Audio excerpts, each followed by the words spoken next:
is, besides like a Rimidex or Letrozole or Novadex, can't buy. They don't sell clenbuterol in the pharmacy anymore like they used to. They kept telling me, no, we can't sell it anymore. You can still get HCG 5,000 units, and it's not cheap. It's like $45 a bottle now. I remember it used to be like, well, when I moved to Mexico, a Cestanon preload was $3. Now it's $15. You think I was paying 2009, 2010, the first time we went down there? It was I think it was like $8 at the one at the pharmacy, the mall, the inside mall. And then I was like, all right, and I got for $25, I got a box of Pro Iron. Like, all right, this is cool. Like, do you have this? No, we don't have that. You have to go way down in town for that. Do you have this? No. You can get Primotestin, which is, I got to tell people, Primotestin is not Primobolan. It's 250 tests enanthate. You can get that at one of the pharmacies on their discount day, which is Monday, for about $7 for 250, but an amp. The old Shearing Primobolans, 50 milligram, those have been discontinued for more than 10 years. Used to have Sten, which was it used to come in an ampule, then they switched to a preload like Cestanon. It was 125 milligrams of. I actually showed an ampule of it on RX Muscle. I found one. It expired 19 years ago. Oh, Probably still good. And then they had Stenox, which was 20 tabs of 2.5 milligram halotestin from a company called Atlantis. And I used to pay back in the day, I believe, $2 a box for 20 tabs of 2.5 milligram, which is not really, 100 tabs. You'd have to buy 400 tabs to equal 110 milligram tabs. And then they had Deca, 50 milligram preloads. They used to come 250 mil. It was expensive. Even back in the day, it was like $12 for 250 milligram Decas. You could go to the veterinary. Are you ready for this one, Bill? The old original, they had Lorobalin, which was, I never figured out what, it was a type of Deca, but it wasn't. I remember reading about it, yeah. It was good shit, though. And then they had Deca. It was made by Broville or Tornell. You ready for this one? They had a 50 ml jug, and they had a 100 ml jug. Oh, wow. Now, and then they had the original Equipoise by, I can't remember the company, but it was like a red, bluish, white label. Kind of felt like Captain America when I had the bottle in my hand. And so if you want to do 300 milligrams of Equipoise, you had to pull out 6 cc's. Oh, yeah. So, all our injections, when I first moved to Mexico, I used to take Cestanon, one a day. My shot of Deca, 5 cc's, 250 milligrams. Three times a week, 5 cc's. Stack that with 5 more cc's of Equipoise, 250 milligrams. So that's 30 cc's just to get 750 Deca and 750 Equipoise. I was pumping 15 cc's of oil into my ass a week. Man, that's a lot of fucking stuff, man. Right, but that's 15 cc's per product. That's 30 mLs. Yep, out of a 100 ml jug. No, but I'm pulling out 15 cc, 5 at a time. And I can remember one time I had an ant. There was an ant in my bottle. Oh my God. And I'm drawing it out, and I'm like, well, as long as I don't get the ant, I guess I'm okay. That was some nasty Mexican gear. And then we used to take the Loffer, it was called Reefer-Bit B. Yeah. It was the injectable D-ball, but I used to take it. I would go to the vitamin store and buy the MC capsules. But the problem was the first day, like a dumbass, I don't know, I loaded up 10 capsules, went home, and it just melted. I was like, God, if that melted that plastic, what is it doing to my stomach? Mm-hmm. And then you'd be burping, and it would just come out, and it would just burn and stink. But that's probably why I have so many fucking. People are like, do you site inject? I'm like, you couldn't live in Mexico and not site inject. Oh, yeah. Your ass, if you kept doing your ass in those days, you look like a Kardashian. Yep. Just from all the site injury. I mean, I still have scar tissue. I have scar tissue in my biceps, scar tissue in my triceps, my shoulders, quads now. But like just from trying to move all the gear around back in the day, because they're doing so many mLs. And then they came out with the 300 milligram. Yeah, thank God. My son's looking at me like, "Well, what happened?" Oh, you can go. It's okay. We're not shooting a porn or nothing. Come on, walk by. You can say hi. You want? Say hi. Say hi to Bill. Hi. How you doing, man? It's good to see you. I can't hear you. My man child. Be a big boy, my friend. It's funny. He's almost as tall as me. It feels weird. I have no idea what that feels like. So, Why your kids pass you up in third grade? I think it took until 6th grade, but yeah, thank God he got mom's height and not mine. Speaking of mom, how's Susan? She's good. She's good. Actually, I was mentioning about how you guys were getting into maybe the stem cell areas too, and she's like, "Really?" I'm like, "Yeah, I think that might be the only thing we could maybe try left for her eyes because they pinpointed it's her Stargardt's disease thing. It's the nerves behind the eyes. They couldn't even do like a cornea thing. I'm like, well, if we could find send me what she has. Yep. And what's up. And the owner, see this company, even though it's in Mexico, it's an American owned company. It's called Sailor Hope. It's they're on my website. I mean, they're on my website because a lot of people do stem cell, like they'll do, like the overall, just the stem cell infusion. A lot of these people are already doing HRT, TR, they're like, basically doing the stem cell is like basically putting a new motor in your car, and then the growth hormone and the testosterone is basically changing the oil and the gas. But and then there's people coming in for their knees, like I did. I did my knees last year. Remember I told you with PRP, and it's helped. I'd probably have to do it again at least once every year, but I could check on the site. Go to the site, and look and see if they have, because it's not just about people for rejuvenation, and I mean they do spinal cord injuries, they do Parkinson's. So check, and then if you want, send me what disease she has with her eyes, and I can actually contact the owner and say, look, because this guy is like a pioneer. He's in Singapore, Vietnam. He opened this in Canada. I mean, in Cancun. He's going to open a big. Remember the hospital they're going to build in the mall there? Yeah, I was meet you at. Remember they're going to build a hospital. He's going to put the largest wellness stem cell clinic in all of Latin America in that hospital. Oh, wow, that's because they already have a facility, Oh. but he wants to do a bigger one, and he's gonna partner with that hospital.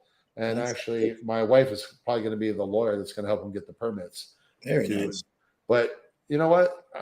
I'd be more than happy to see if there's something that, and of course, it ain't going to be cheap, because people think, oh, I go to Mexico or I go to the Dominican Republic or where Flex Lewis went and Sailorgenics in Medellin. Yep.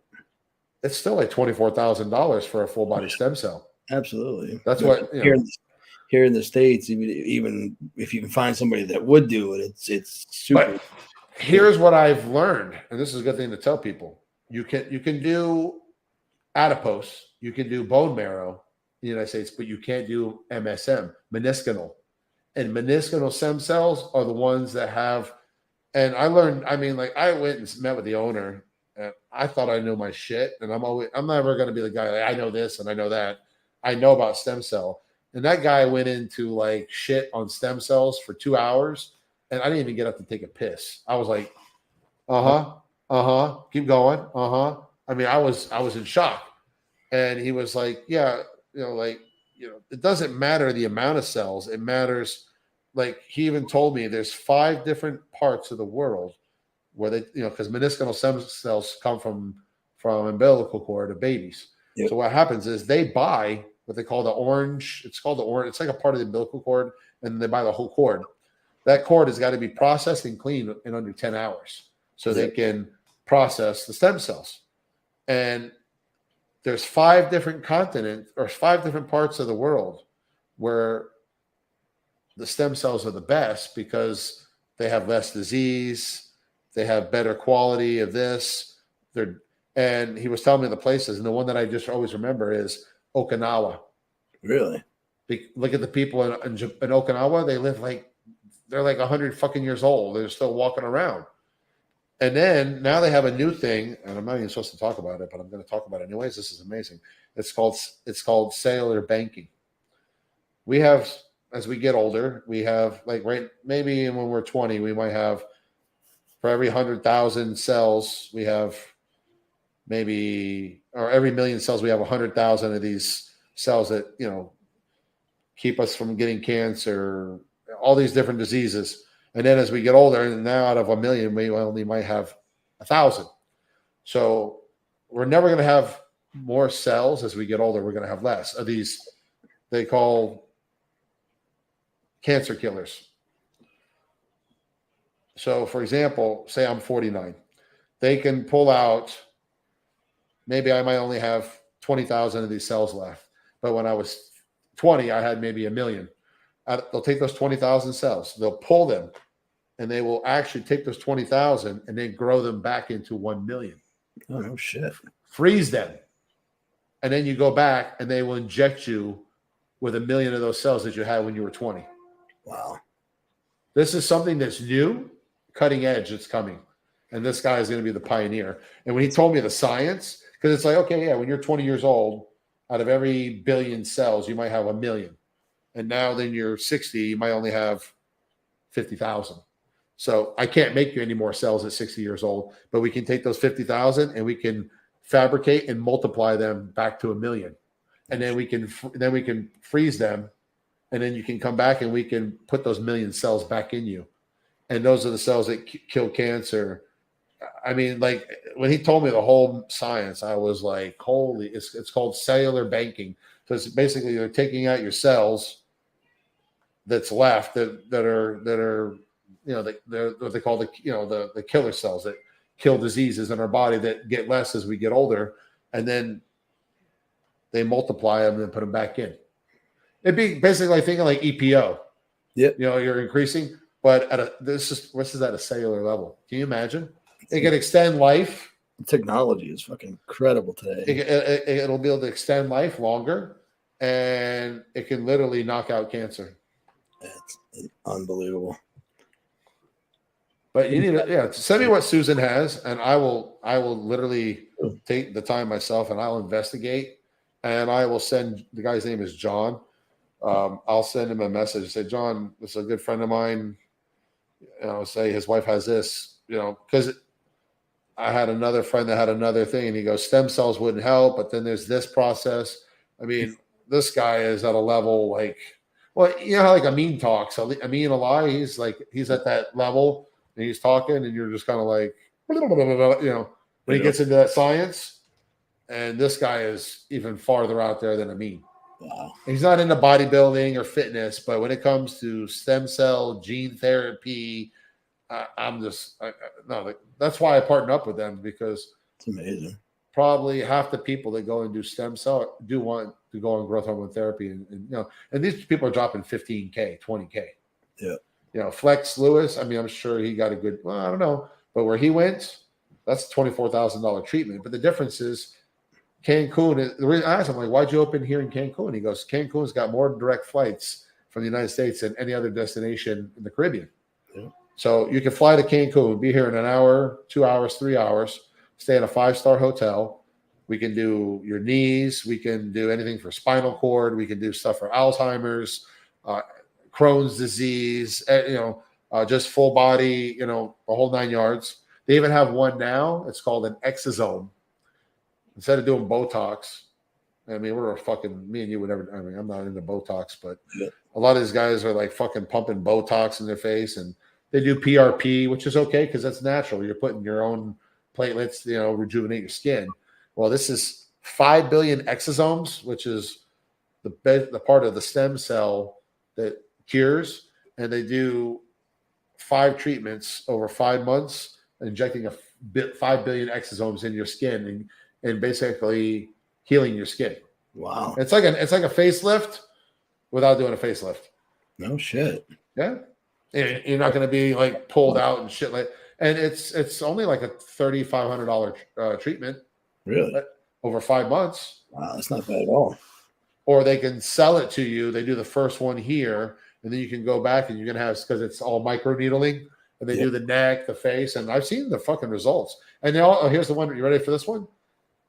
The P shot, stem cell in the dick. Oh Jesus! $6,000 shot. Wow. But what happens is we lose blood flow as we get older. That's why we have a less of an erection as we did when we were in our 20s.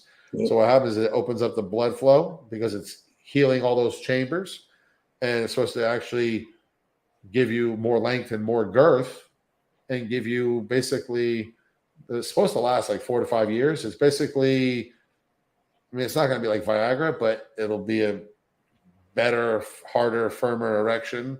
You'll have more blood flow, which will be more sensitive. And that's a big thing now. They do the P shot. Wow. And they even have the V shot for women. I get nervous if somebody comes near my junk with a needle, though. Oh, one of the guys, American guys, their marketing guy, he had it done and he taped it. I mean, they couldn't show that part. And when I seen the second, and I was like, and I was like, well, they do is they give you like a condom to put on, and they put like a numbing cream, and you're supposed to like slide the condom on and like rub the cream on or whatever yourself, and then you have to wait an hour. And he goes, I didn't feel nothing. I'm like, then you fucking wow. Yeah, they'd have to do something to make either they'd have to be out or looking at the ceiling humming while they did it. I don't know. And that could be Can you imagine? Wow. I mean, it was a big, thick knee. Well, you know why a lot of the bodybuilders, and not too many will talk about it, but like Flex, Kevin Larone, and I've heard stories like firsthand.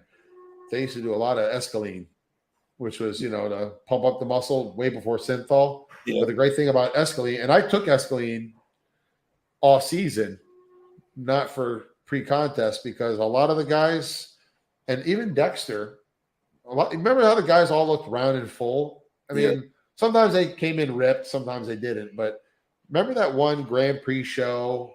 It was Ronnie, Flex, Kevin, Milos. It was a bunch of guys. It was that show where every guy just looked phenomenal. Yeah. Ripped, shredded, dry, full. Every muscle was separated. And Flex did a story, I don't know, it was Kevin or Flex. I think it was Flex. The average shot would be 2 to 3 mLs of escaline, and not in the muscle, in each muscle group. So like if you're shooting your shoulders, it's like 3 mLs, 3 mLs, 3 mLs. Each bicep head, 3 mLs, 3 mLs. Tricep, 3 mLs, 3 mLs, 3 mLs. Quads, 3 mLs, 3 mLs, the whole 9 things. So Flex did a story once where he did over 100. He did 100 injections of escaline, like 3 days out in the hotel room, and I think he was only like probably 60 shots in, and he literally passed out. Wow, I heard it's pretty painful. And Kevin was big on it too, and Paul Dillette, all those guys, because no one, if you notice, all those guys look like that because of escaline. Wow. Because no one looked big and round after that. Yeah. That drug that was discontinued in the early 2000s, and there was guys literally hoarding it, like cases of it. Wow. And the coach that I worked with, Dexter, Joe McNeil, he was the first person. He goes, oh, yeah, you got to bring your arms up. I'm going to get you. I got escaline, and you're going to pump escaline in your bis and tris on every bi and tricep day, because we're going to stretch the fascia out so your muscles can grow more. And I was like, I didn't know what escaline was. And I remember shooting, and I was like, God damn. I mean, it hurt. Oh, yeah. And then you would swell up, and I'd be in the gym, and like my arms were like 2 inches bigger for like 2-3 days. Yep. Between the pump and the swelling. And if you look at all those guys, they had a roundness to them that I don't think the bodies have changed, but that round fullness is because of that drug. And they used to have a dick injection that I used to sell on my website back in those days, and it was pure escaline, and it wasn't cheap, and it was for your dick, and it would, if you shot it, I ain't gonna lie to you. You know what an 18 gauge needle looks like, right? Right. It was 2 inches long, 18 gauge, and you had to inject it long ways into your dick. Oh, and it would give you a hard on. I never took it because I ain't that brave. It would give you, like, literally your dick would be like a fucking, like a railroad spike for 6 hours. And it was big with the porn stars. And I didn't realize why they were, like when we had it, I was like, why are we going to sell this? And then I seen the ingredient was escaline. That was the last way to get escaline. And I couldn't keep it. I couldn't keep it on the shelf. You can imagine. And escaline, I got to use it probably over 18 months, and then it disappeared. Wasn't made anymore. And that's when all the bodybuilders stopped looking around in full. Oh shit! I'm surprised they don't have that in China somewhere. The powder, it's crazy. But if the way the guys look today, and then take a guy like Nick, Hunter, Samson Dada, and you could whack them in every muscle group, because in those days it was shoulders, buys, tries, and calves. Yep. And then the hardcore guys were doing their back muscles, and they would literally have like a coach that would sit there and just hit all we see a guy like do a rear double bicep and where it just all pops and just hit every fucking muscle, and it would, think about it, it'd pop out another inch and a half. Wow. So flex, they're doing their calves. You can put 2 inches on your calves for 2 days. You remember how all those guys had like those tiny little ankles and they had those ridiculous calves? Even if their calves were like 3 inches from their knee, it was still popped way out. Remember that? Yep. Everybody had calves. Why? Everybody, yeah. Why? That makes sense. And look at them. Look at their shoulders, buys, and tries. Kevin, Flex, Doreen Charles, all those guys at that time. I mean, and then what fucked up Nasser? He started doing fucking synthol, and he fucked up his look. In '99, he had those just big. And I mean, look at guys like, and I'm not a fan of him at all. That Hanny Chopin, his fucking shoulders look like triangles. When he does side laterals, they look like they're pointed. Yeah, he was gonna like freaking sue people because they were talking about his jimmied up shoulders. You know who my pick was to win the Olympia this year, and he fucked up, and before he retired, Flex Lewis. I think he would have done great in the open class. He would have been top 3. Yeah. Think about it. Me personally, you put him next to fucking Hanny Chopin.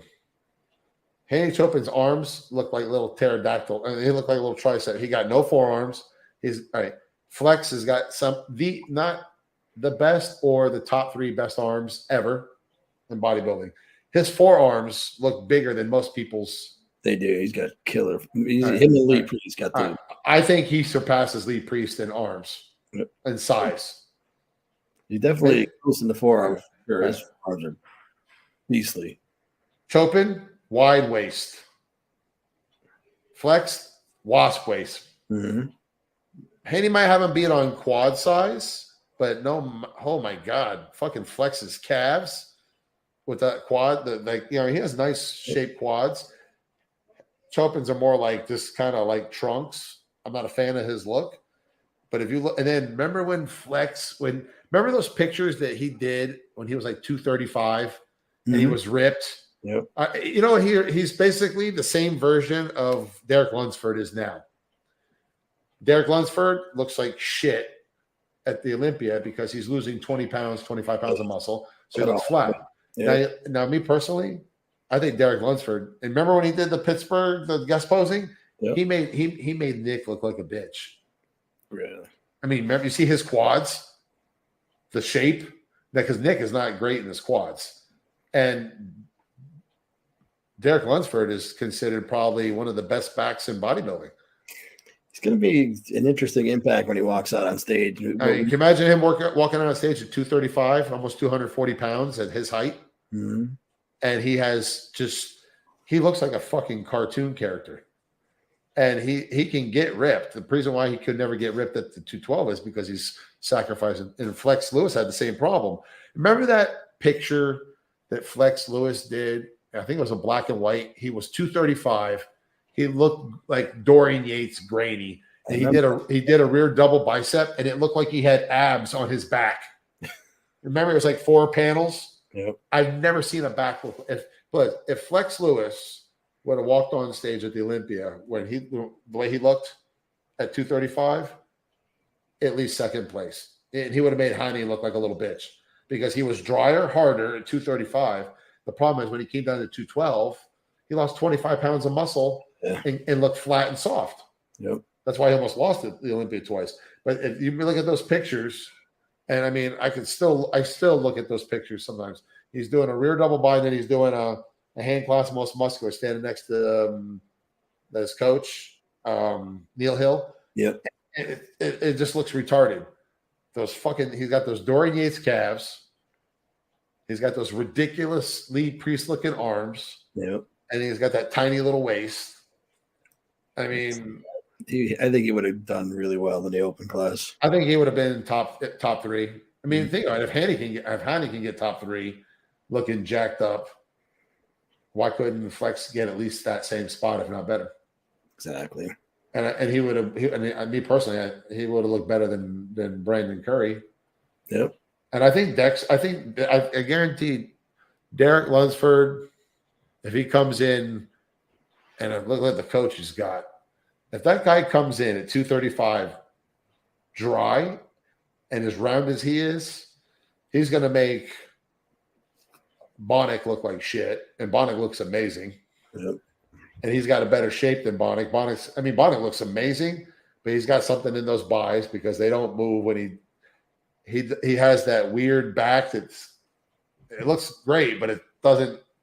Right. And then you look at Derek Lunsford, he's like 5'5", but he's as wide as me at 5'10", and his back just goes into a perfect taper. He's got huge fucking quads. The only thing that he's missing is he doesn't have like freaky calves, but he's got everything else. And Haney Rambod's bringing him in, you know he's going to come in shape. That's what I hear. I mean, look at what's his name, Sean Colorito. I mean, he looks retarded at 180 pounds at 5'2". Yep.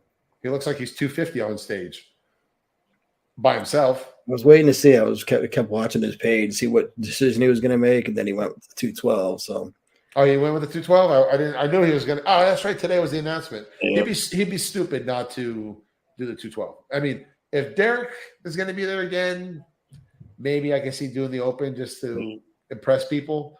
But I mean, the guy already won a pro show, so. I mean, come on. He beat Sergio, who outweighs him by. Sergio. He outweighs Sergio. I mean, Sergio's on stage at like 260. Mm-hmm. And what's his name? Regan Grimes. He was like 255. Yep. And here's him at 177. He looked damn good though, with the big boys. I was surprised. He really pulled it off. But you know what? That's not fair. I think he should be able to do both. Why not? It is. That's just if. They were talking about that on the RX muscle thing too with Chris, and I'm like, I agree. Why can't you do both? You qualified for both. You qualified for life in the 212, and you won a pro qualifier. Why can't you do both? But if you earned it, why can't you have it? Exactly. But I mean, think about this. Derek's 212 Olympia. He didn't have to qualify for the Open. And a lot of people are pissed about that. Yeah, but the only guys that are pissed about it are the guys that know because he's going to beat them. Yep. I'm going to be interested to see where he places in this one. How many guys are qualified? 40? Yeah, there's a shitload. I mean, the lineup. I mean, the last lineup, the last couple of years, there haven't been that many. Like 15, yep. 14, like back in 40. This is like old, like when they had like 36 guys. When remember it used to be top 3. Yeah. But you know what's going to be sad? You're going to have guys that are probably top 10, and they might get like 25th place. Yeah. Like they're going to get an NP. Yep. Like you could be a guy like Hakeem Williams that was 2 years ago 6th place, and you could be like 32nd this year if you come in because you're gonna have all these young guys now that are even unknown, unless you like that Vlad dude. That's like, Yeah. you know, the guy farts and he puts on 10 pounds of muscle.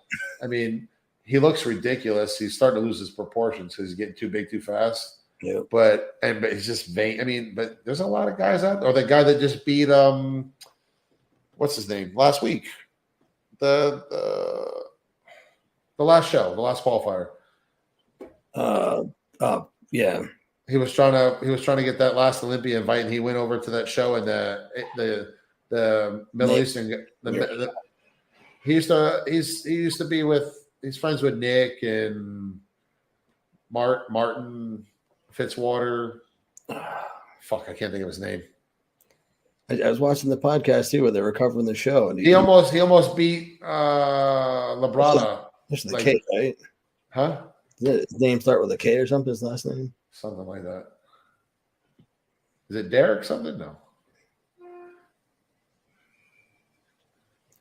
He's the one that almost beat Labrada like 2 years ago. Remember, he showed up out of nowhere and came in with better conditioning than Labrada, but Labrada still beat him. I can't think of his name. It's bugging me now. He's with Hostel.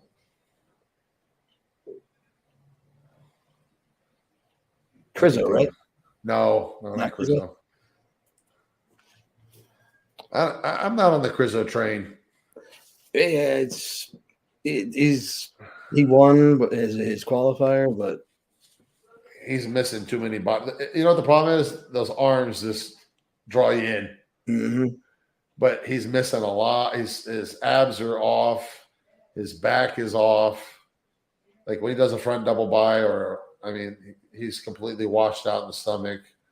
His legs from the rear need a lot more. I don't think, unless he came in super shredded, I don't think he's a top 10.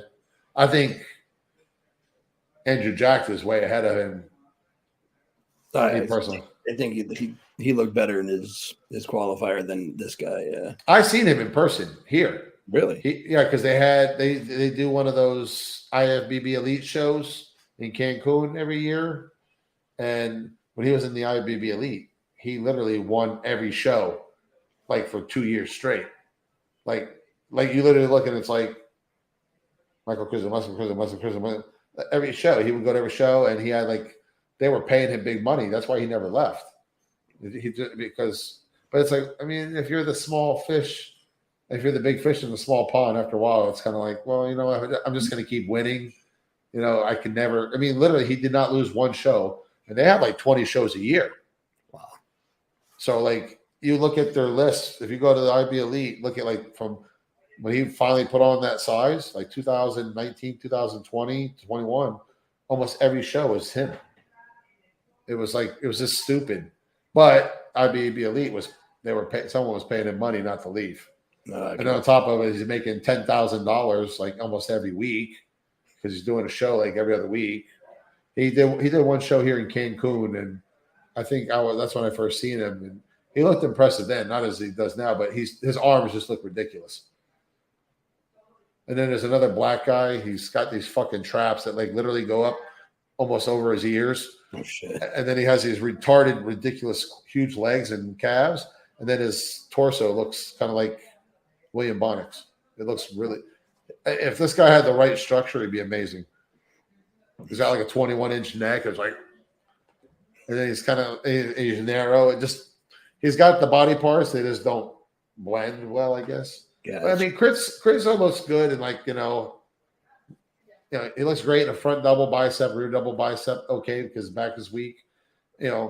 Class most muscular. He kind of has that Kevin Larone look to him, but everything else, it doesn't impress me. I mean, people say, oh, he could be top 5 at the Olympia. No fucking way. Not.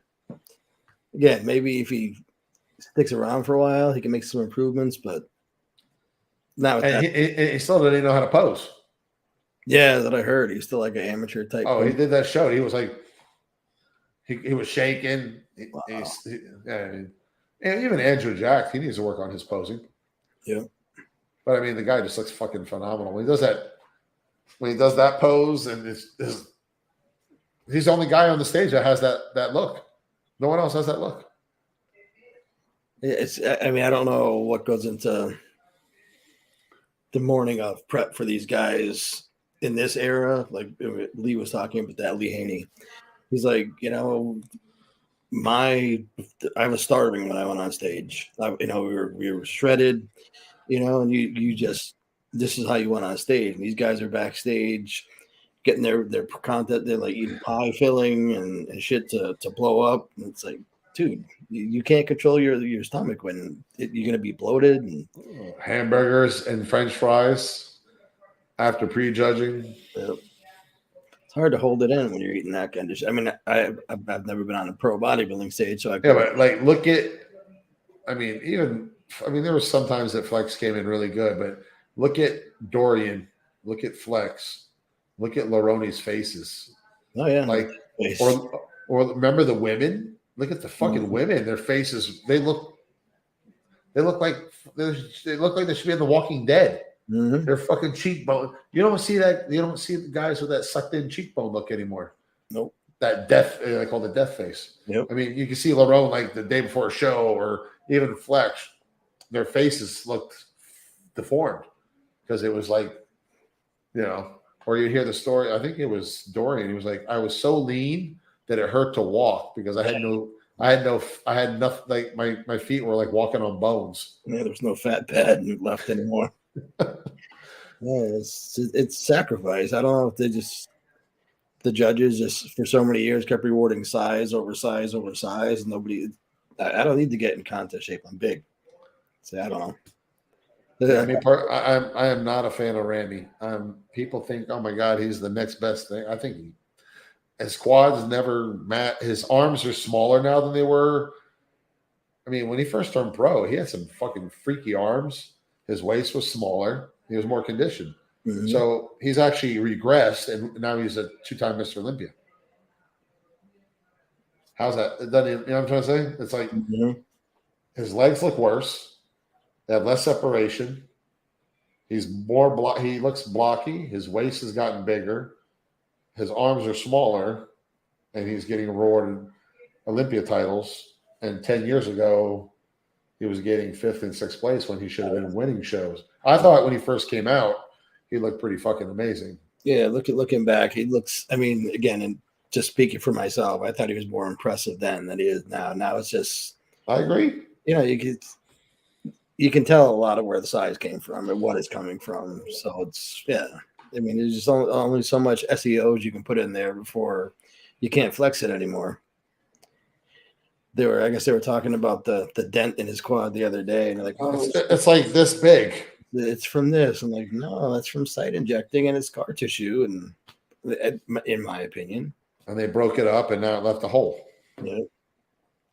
Well, who's the other guy too? I really miss Raleigh Winkler. Oh yeah, I don't know what happened to that guy. Even a couple of years back, he was looking like insane, and everything he stopped gearing up. So yeah, but remember when he was doing those guest posings, he was just so big and round, and his waist was, and then he let his waist go, and then he started wearing a waist trainer.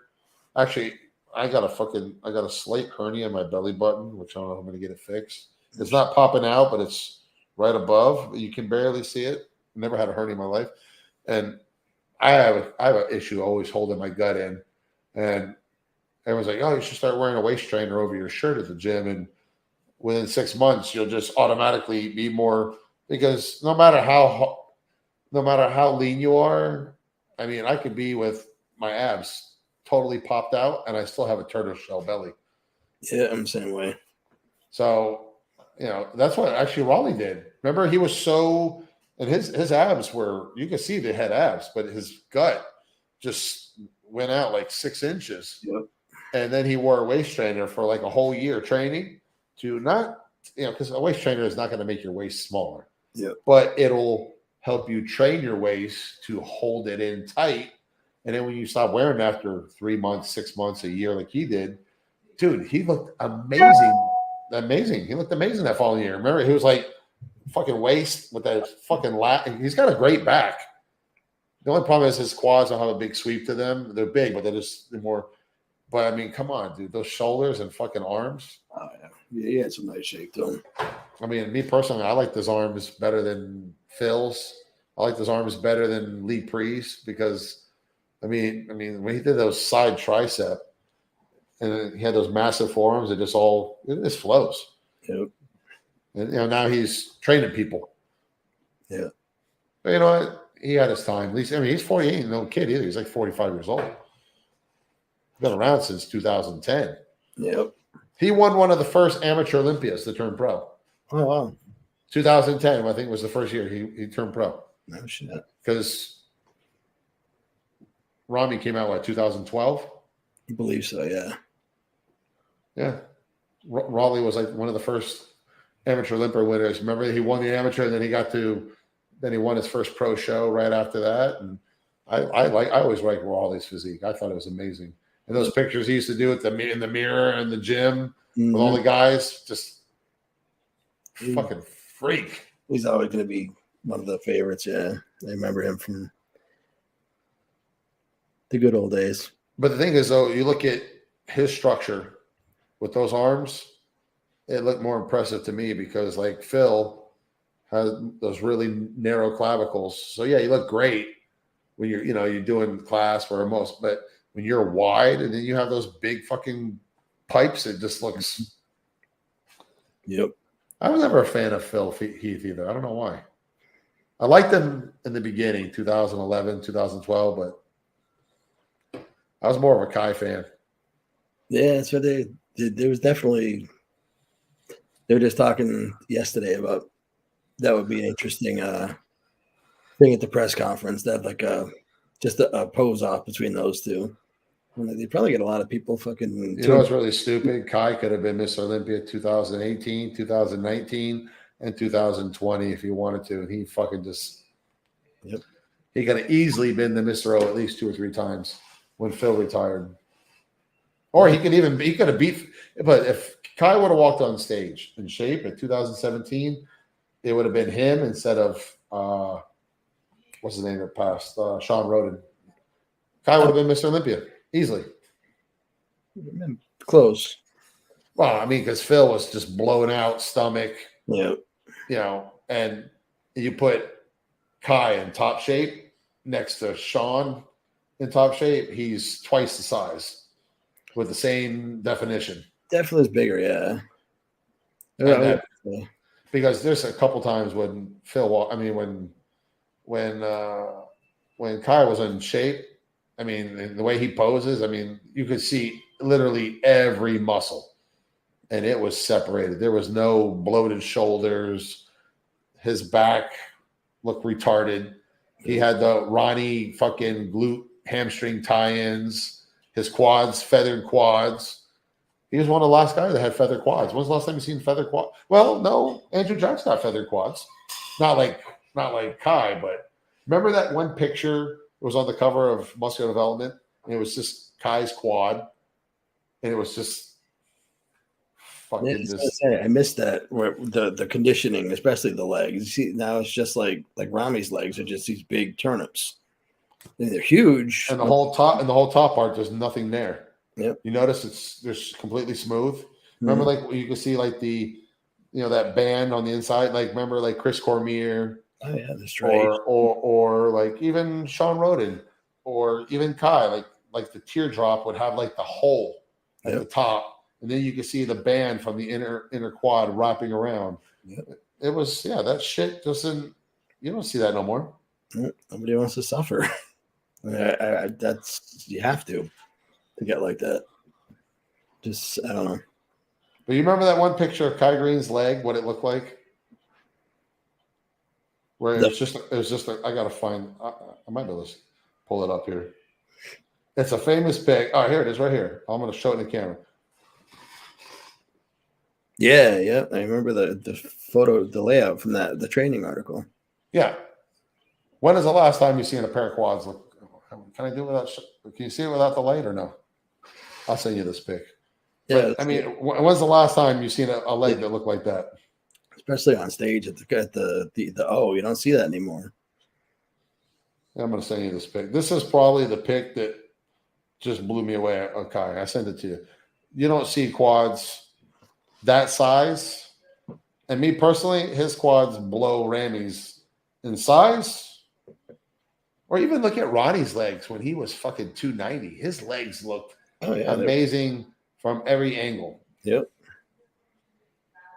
They're just it's not the same quality. I mean, the size is there, but the quality of the muscles not. And if you look at the picture I sent you, there's no way you could have any SEO or anything in your legs and be that fucking ripped and dry. No way. There's nothing in that leg except for maybe some site injections. Yep. But there's no SEOs. Nope. There's no fillers. I mean, come on. I'll show better on this one, but yeah, it's that's retarded. It's crazy. The striations and the feathering it's amazing. I definitely that era. And just look at the size of his leg to his knee. Mm-hmm. Look at the sweep. No, I mean, me personally, Kai's legs are a better version of Ronnie's. Yeah, basically. Because he has the same glute tie-in with the hamstring, but from the front, Ronnie's legs were huge, but he didn't have that kind of separation. I mean, it cuts off right below the knee, but even you can see his calf blowing out too. It's like I've got decent calves for being a short guy, and it's just I love calves. So a guy like that with those kind of legs and calves, I'd be like total package right there. Well, remember that one guy, Eric Frankenhauser? Yeah. We should do it on me. God, that was too much. Mm-hmm. That was too much calves. There's actually a point of too much calves. That guy's calves didn't even look. They looked like they were photoshopped. It's like the old Matarazzo days. Oh. I get end this pretty soon, but I know. My wife was like, "Are you gonna get off? You guys have been talking." Well, the thing is, when you're from, we're a little bit different in age, obviously, but we like the same eras, and we know shit looked better before than it looks now. Yep. There's guys today that look phenomenal, but when you look at that picture of Kai's legs, you look at Nick's legs, you look at any guy's legs. No one's legs look like that. No. Now, Bonnick's got some good cross-striation in his quad, but he doesn't have that. Kai's legs rub from his groin to his knee, like Ronnie's did. A lot of the guys now, they have or look at Brandon, they have that huge inner thigh, and then there's they look like turnips. Yep. Doesn't look bad, but it looks weird. It does. I don't know if everybody's doing too many machines. I started, especially after my surgery, I was doing just leg presses, trying to go heavy and get my quads. And they were strong, but they didn't look that good like they used to. And I said, fuck it, and started doing squats again. I've only been up to 265. I haven't got 3 plates on the side yet, but I haven't done free bar squats in 3 years because between level 2 arthritis in my right knee and torn meniscus, I can do the movement, but some days, I do hack squats with 25s. The hack where you're not the full hack, like the one like the hammer strength one. Yep. I actually, when I do those, I go by 25s, but I go all the way up to 825s, which is 200 pounds a side. Yep. And then I'll do a drop set of 8, 6, 4, 2, and I'll do 40 reps, and then I'll go jump on the leg press and do 15 reps with 1 plate, 15 plates with 2 plates, 15 reps with 3 plates. And I'll go 8, 9, 10 plates aside, 15 rep sets, which, is a lot harder than the 6 and 8. Yep. And then I'll get on the inverted leg press because we have one in my gym and I have to do it barefoot because of my ankle flexibility. And I've gone 14 plates because it's got like the 2 stacks, 7 and 7. And one day I bumped out like 32 reps with 7 plates. The old Cash would have done leg press with 15 plates on each side and would have banged out. I used to squat 405, 10 sets of 10, and then go do 15 sets on the leg press up to 15 plates. 1 plate, 2 plates, 10 reps, all the way to 15 plates, and then go back down. And then squat or do squat before. I do 405, 10 sets of 10. 135, 225, 315 warm up, And then when I get to 405, okay, I'm going to do 10 sets of 10 with a 2-minute break. That would be my leg workout. Just 10 sets of squats after warm up and 10, 15 sets of leg press, 3 sets of leg extension. I used to do I had a 300-pound Icarian leg extension where I used to train, and I would do 15 reps per leg with 300 pounds. Yeah. And I used to have a 220-pound guy stand on top of the stack, and I would bang out 15 reps with 520 pounds. Wow. That's probably why I don't have any fucking meniscus anymore. But I used to fucking I would go to the gym and just like my dick would get hard because it's leg day. Oh yeah, I love leg day, man. It's my legs, and they feel better. I mean, I can't do it like I used to. Like I used to go and do 405 fucking stiff-legged deadlifts back before people were doing 405 stiff-legged deadlifts. You know, good ones, or fucking deadlift, fucking 7 fucking plates aside, you know, and bang out 10 reps. I miss that shit. I used to squat 6 plates aside. You know, I used to train like Hakeem does. Oh, no shit. You know, like 6 plates aside, and he's doing like, you know, when you squat, when you go down, like Ronnie, I do the same. That's my form. I'll go down, but only come up 3/4. You know, I don't do 1 rep, come up, rest. I used to do that piston movement, like Ronnie does or Hakeem does. And now I see guys and they're like 405, and they got a guy behind them, butt fucking them, holding on to him. I'm like, I never, ever had a person behind me. Maybe a guy behind me, like 3 feet away, but don't get close to me. If I'm going to bail it, I'm throwing it back. Oh, yeah. You know, just maybe you know, and now you got these guys and they're wrapped around each other, trying to squat 4 plates, 5 plates. Their legs are like this. They're doing quarter reps. I used to go down, break parallel, come up 3/4. Constant tension, Ronnie style. Hakeem, same way. That's the only way. And actually, even with my torn meniscus, I can't do, like, for example, I can't do a leg press where I go all the way down and then come all the way up and like almost lock my knees out, like kind of Dorian used to do. I come all the way down into my chest and then I go up 3/4 and I just pump it. Doesn't matter if it's 6 plates, 8 plates, and I'll do 20 reps some days. Some days I'll do 10 sets of 20, and I'll work up to maybe 8 plates and then back down. But I'm never going to have the legs like I used to have, size-wise. And it's, you know, man, my calves were never great, but when you have torn meniscus, I can only do certain. Yeah. It sucks.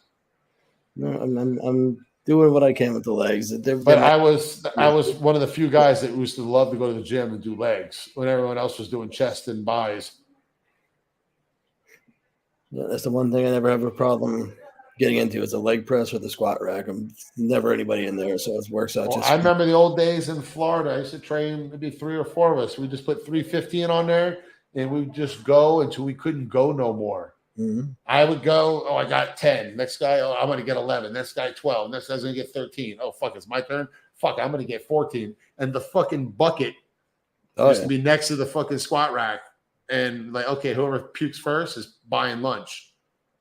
That's how it used to be. That shit, you don't see that no more. Nah.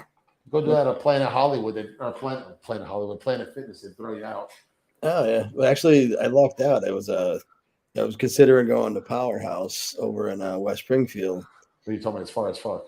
And then, well, they also have a second one that's only like basically a spitting distance from West Springfield, but it's on the other side of the river. So I'm like, oh, they have one in Chicopee now too. That's where I go grocery shopping. I can just go bang out the gym. And then I told the wife, I'm like, yeah, I'm moving to Powerhouse. I'll stay here with you to do your stuff at freaking Planet Fitness, but then I'm going to Powerhouse. I wouldn't last a week there. It's actually a lot more laid back than most of them. The one we go to in Holyoke, it's they never give me shit about my tank tops. So they've slacked up on the rules a bit. Yeah, well, at that one, some of the other ones are still kind of no deadlifting, no personal training. I'm like, that's telling my wife and her friend, like, if anybody asks, I'm just your training partner. I'm not your trainer. I'm your training partner. So they can't say shit. Oh my god. But yeah, I'm definitely making the move after Christmas, but at the earliest over to Powerhouse over here, so I can do my workout and then go back with the wife and do her stuff. So hopefully I make some quality improvements. All right. Well, we've been on for almost 3 hours. I'm sure no one's going to want to watch this. I know. Do 2 cardio sessions. Why don't you turn your cardio? We'll have to get back on again and just talk about some other shit, some more of the cool shit. Hey, don't forget also too to send me about Susan. I'm going to check that out. I'll do that. I'll send you that, and I'll. This will probably go live to start being broadcast tomorrow, late afternoon, early afternoon. All right. In the first comment, I'll put a link to your site on there. All right, I appreciate it. We'll talk. Hey, I'll give you a call during the what's today? Wednesday. I'll give you a call on Friday or Saturday. All right, I'll explain how we can work it all out. Sounds good, Burpin. All right, man. I appreciate you, Ben. Thanks, brother. Hey, anytime. Great night. Thanks for tuning in. My pleasure, man. Bye.